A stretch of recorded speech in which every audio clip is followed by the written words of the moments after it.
So, Suzanne, as well as all the tools you have in your toolbox, so to speak, I understand that you are also a brain integrationist and that you coined that term, I believe. And so, how did you start with that? What got you interested in what exactly is brain integration? Great, great questions. Let me see if I can answer it succinctly. Um, my field of choice was psychology, and that was what I wanted to study. And no surprises there. Again, don't children who have horrendous childhoods want to figure it out and want to help other people. So, of course, that was always in the back of my mind. And then I was married young and at 18, and then the babies started coming. And my first daughter was born with what's called amblyopia. So she had a crossed eye that she could not see out of. However, amblyopia means that there's nothing physiologically wrong with the eye. The eye was all intact. It was neurologically there. It just wasn't focusing on center or on point because it was turned.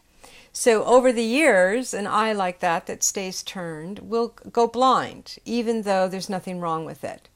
So for me, it was imperative that I find a way to heal my daughter, and of course, being through my own healing journey. And I thought the synchronicity of that was not escaped. Here I was dealing with my auditory system, and I have a child who's dealing with her visual system. And for me, my visual system is what saved my life, actually, I think. It was my amazingly developed, strong visual system and psychic ability that allowed my hearing disability to not hamper me as much as it could have. So for me, that was unbelievable that here we're going to do this journey together where I'm going to learn everything there is about vision, physical sight, and the interpretation of sight, or the perception, which is called vision of sight. And we're going to do this dance together, which we did. And so I found a group of people called developmental optometrists, which is an esoteric group of people that come out of ophthalmology, that do something called developmental vision therapy. And they literally have developed procedures and techniques that reprogram and repattern the brain and the neurocenters, as well as work on the neurology of the eyeball itself, but going to the brain. So I began again making a pest out of myself and showing up at those doctors' offices and making them teach me. There really wasn't an avenue at that time. Classes or anything? There wasn't classes. Well, they wanted to give Tally glasses, and they did give her glasses, but they just made things bigger, thinking that it would be her eye would relax and turn. I mean, that's all but there really was nothing wrong with her physical sight. Remember, it was about the muscles. Mm-hmm. And she had fallen and had hit her eye on the corner of the table, and it was like a big egg, and it was closed shut. And when that swelling went away and her eye opened, that was when it was buried. So without getting too technical, there's a condition called that the eye will go to its position of rest. So they did not believe that the incident caused the crossed eye. It was already happening. It just allowed it to happen quicker. Mm-hmm. So I began learning about developmental optometry and this thing called vision therapy. Now, it was very expensive. Children were brought to the doctor's office once a week, and they had vision therapists that would work with the kids and the adults. And it was very expensive, and I began realizing, well, I could learn how to do this, and I could implement a lot of these procedures with just things that are at home, just everyday products that we have in our kitchen. So I began implementing. So they would have a lot of machines, and mostly it was the machines that would do the work, that would quote unquote exercise the eye muscles in the brain. And I didn't have that money, and I just made as I said, I made myself a pest, and I would show up and I would stay there and I would learn everything I could learn, and I wouldn't take no. They couldn't make me go. And there was this one particular doctor, Dr. Chin, in Fresno, California, who took pity on me, and he began teaching me. Your tenacity. My tenacity. And so he started taking me to doctors' seminars and doctors' groups and teaching. And I absolutely, again, just asked 100 questions, read everything that I could read. And now Tally is getting to be school age, and she still has a crossed eye, and she's developmentally really far behind. She's not hopping or skipping or jumping. She is walking, but she's very underdeveloped in her kinetic body. Just kinetic. She didn't have any autism or No, anything like that? no. Okay. Everything was fine in that way. So while I was at one of these seminars, I met Dr. John Downing, and who is the scientist, PhD, that invented the first light machine, this generation light machine. There is a machine that dates way back that's called the science of syntonics, but his machine is called a Lumitron, and I got introduced to him, and I then began studying light therapy from Dr. John Downing and became certified as a light therapist, and then eventually became certified as a vision therapist, and started my own program, which was a home program for mothers. And so I began teaching mothers how they could begin to do procedures. So again, I created this program that I called Brain Integration. And I called it Brain Integration because I was at one of these seminars. I met Dr. Downing, and he has a slideshow that's actually a lot of the slides are from the Smithsonian Institute that he put together. And one of those slides was a 4-week-old fetus. And a 4-week-old fetus is literally a brain budding eyeballs.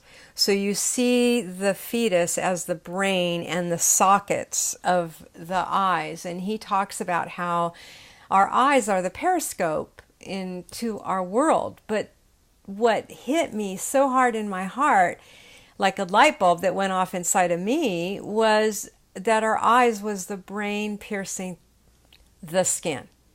So I had this knowledge that came through this sentence. The eyes are the brain piercing the skin. And the eyeball then, and I raised my hand and I said, so then the eyeball is brain tissue. It's not separate.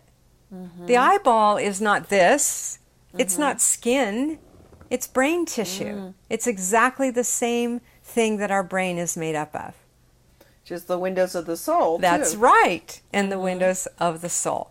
So that led me on a whole nother research of looking into color and light and neurology. And Dr. Downing has a most amazing slide from the Smithsonian that shows equal amounts of light coming out of the eyes from inside the human as the light coming in to the human.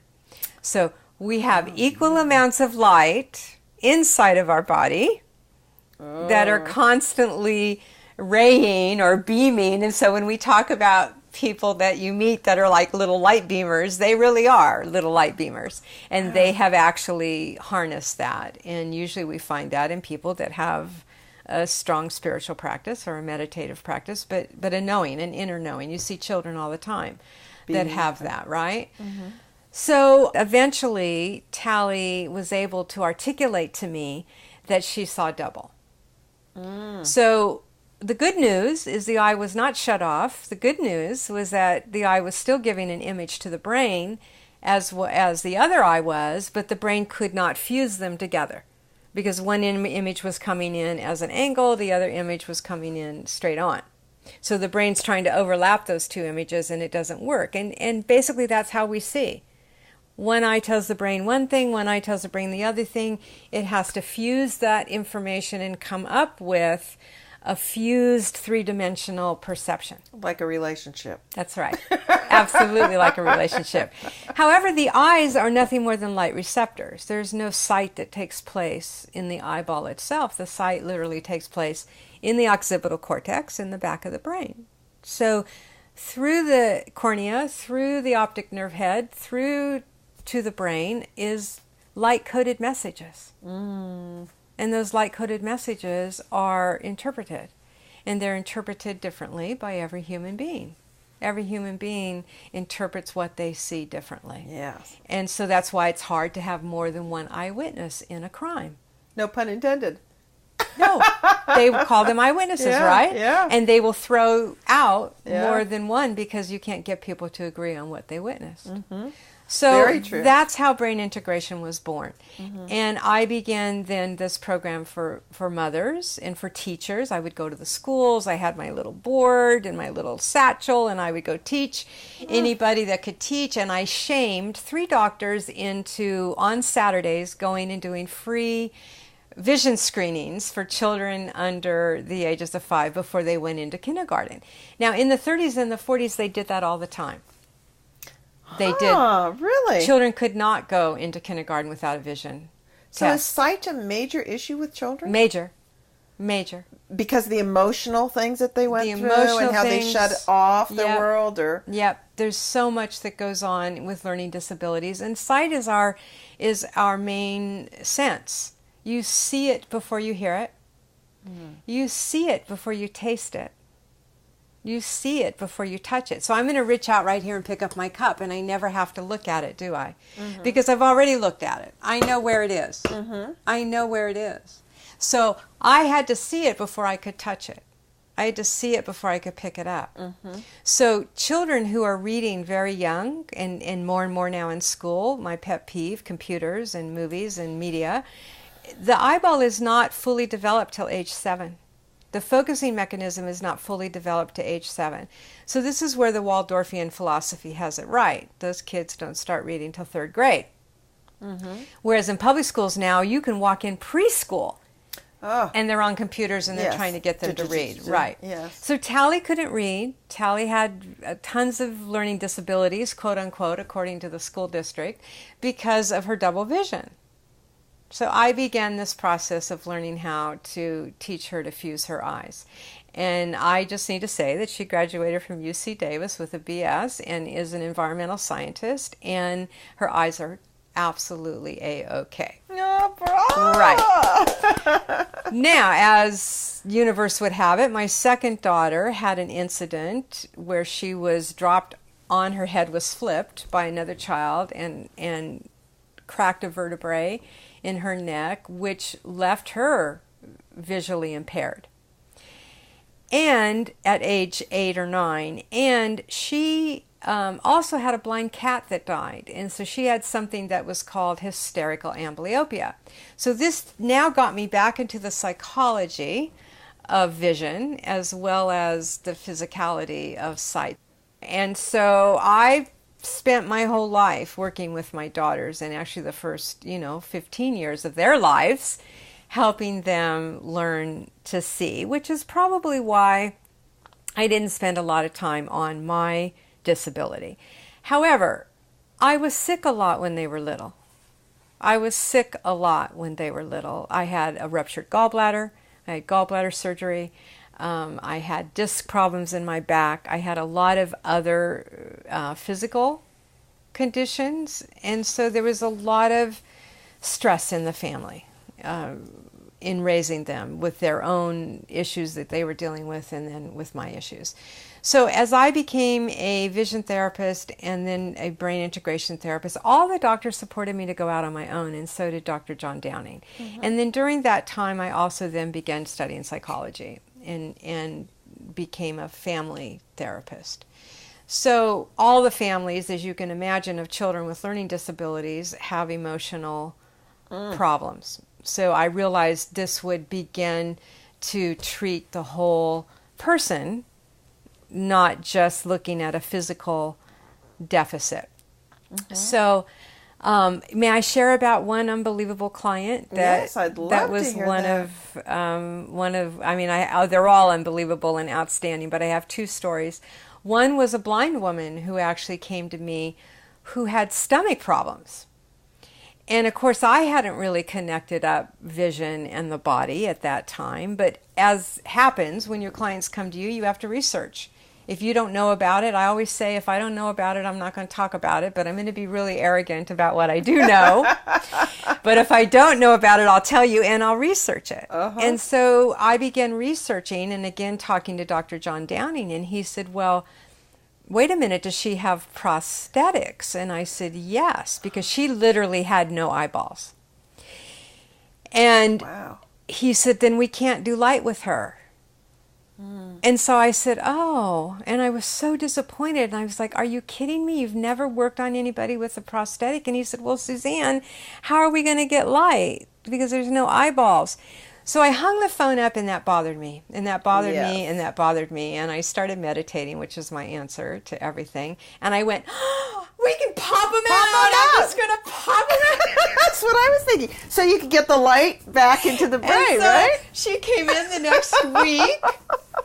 We popped those babies out. I called her and I said, bring your solution and all the stuff, because she took them out at night often. She didn't sleep with them in. And she took them out, and I began doing light work with her. Within 2 months, all of her stomach ailments went away, and many other physical conditions that she had in relationship to the fact that she wasn't getting natural light to the brain. The only way she got light was through her skin. So remember, the eyes Which is are one the of my light pet peeves receptors. about Sunglasses are the worst. I know. The worst, okay? I believe this. Certainly snow skiing and water skiing, reflective light, we need them. But otherwise, we don't.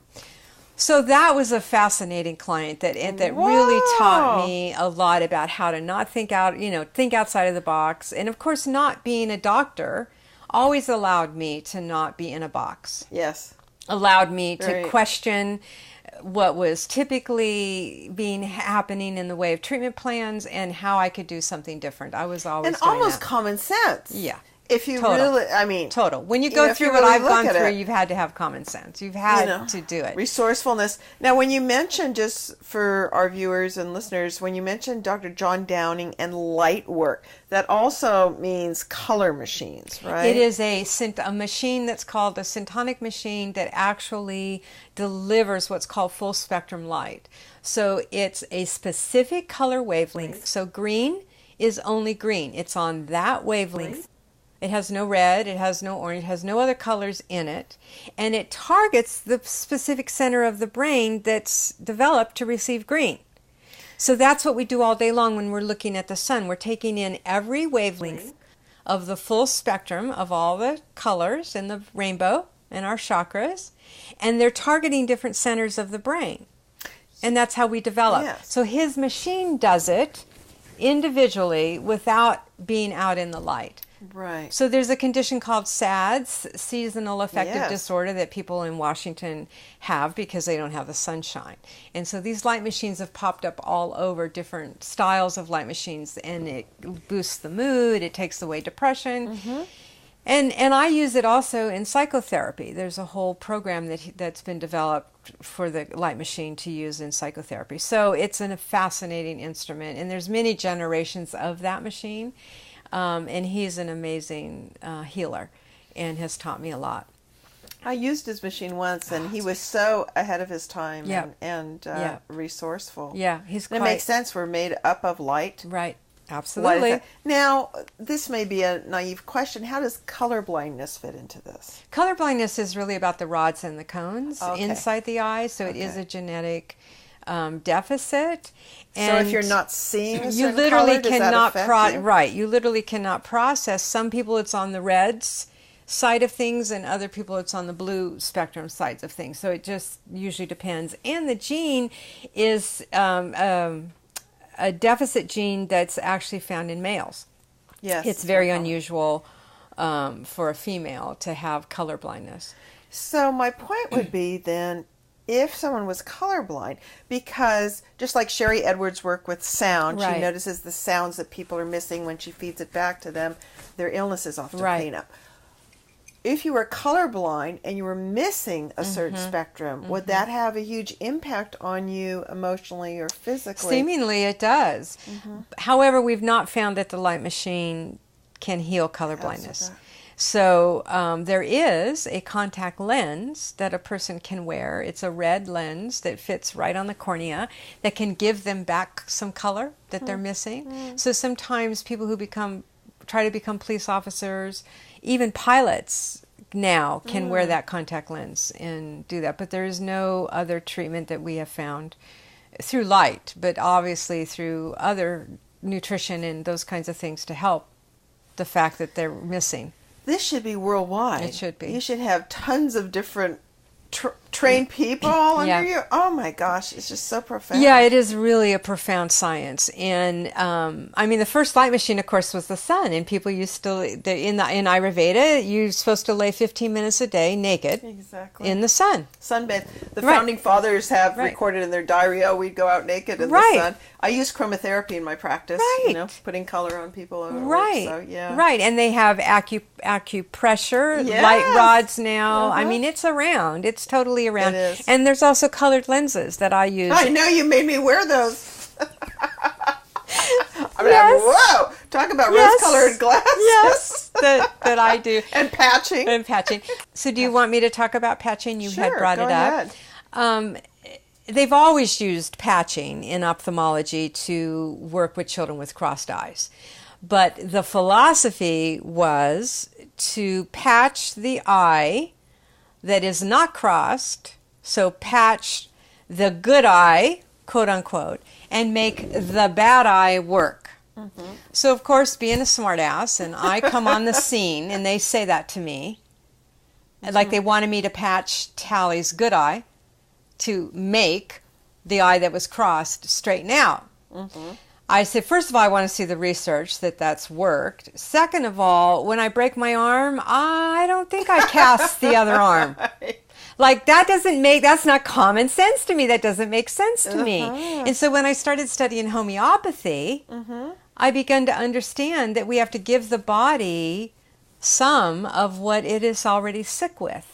And so, of course, homeopathy is based on vibration, and it's a very minuscule amount, but you are still going into the illness rather than treating a symptom.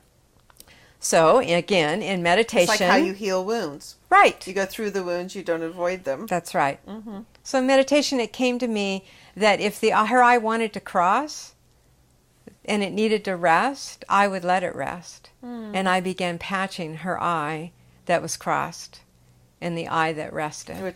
And patching, for folks out there, it looks like you're wearing one of those pirate patches. A pirate patch. And so what starts happening, because the eyes share 10% nerve fibers at birth, they begin communicating with each other. So the quote-unquote good eye begins telling the lazy eye, hey, this is what it looks like. Straighten up under there. Help me out. I don't want to be alone. I need you, buddy. And it works. It works. And I've had children patch in their sleep. I've had children come in with the patch on their third eye. I've had children only wear the patch around their neck. I did that for a week while I was doing massage.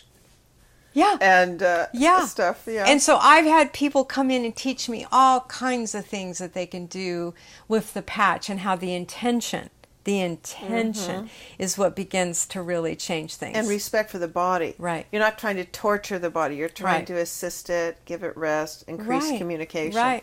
So when I do the colored light therapy, I only do one eye at a time, and I'm the only practitioner that does that. And Dr. Downing and I go round and round about this all the time, and all the other healers. But I find tremendous amount of success doing one eye at a time, because we're different. Both sides are different. And then plus the emotional, right? Right. You said the left's intuitive, what? The left's intuitive in mother in Eastern medicine, and the right goes to the left side of the brain, which is language and math and science and father. So we can access a whole lot of things through patching. So that's kind of a unique thing that I bring into the practice that was given to me. That was such a powerful experience. So that's kind of brain integration, and I began, as I said, doing that for a good 20-30 years. I worked at juvenile hall, with the kids Wow. in juvenile hall. We set up a vision program with them in there. I worked with all kinds of And it's people. such a metaphor. You're trying to give those kids a new vision for Right, their life, right, you know? Right. So the other interesting client that I had was the man who developed these three-dimensional images on the computer. Oh, yeah. Okay. So as life would have it, he had been in a motorcycle accident and he lost the use of one of his eyes. And so he had no depth perception. And he came to me. And again, I get these people that nobody else will help or turns them away because they say there's nothing we can do. And everybody somehow finds me. I'm not sure how they find me, but they do. And he came to me, and this was in Livermore. We were living in Livermore at the time. And he said, is there anything we can do? I said, how do I know? Well, give it a shot. But I'm on the journey with you, dude. You're sitting across from me now, so we're connected. And if there's anything that can be done, I promise you, we will find it out. Mm-hmm. So I began to do all this work on depth perception and use the light therapy and use different kinds of procedures. We did all kinds of different lenses, and now they actually have this program at the Exploratorium. When you go to the Exploratorium in San Francisco, they have all of these in their vision department. One day he calls me and he's crying. Now this is in the days of payphones. And he calls me on the payphone and he's crying. And I said, what? What's going on? And he goes, Suzanne, I see clouds. And I said, well, that's nice. You could always see clouds. And he goes, no, they're fluffy. They're fluffy. Oh. And he began getting his depth back. And he was a computer nerd. Mm-hmm. And he began working with lots of other people. I shouldn't say he was the first one. There were lots of other people doing this work. And they developed those big posters that you do now that you cross your eyes. They're in books, though. They're in books. They have books called The Magic Eye. Yes, I had three of and those. they pop out at you. And he's one of those originators of that. He wanted everybody to have the experience of depth. Oh, what a great story. So there you have it. I don't think there's limits.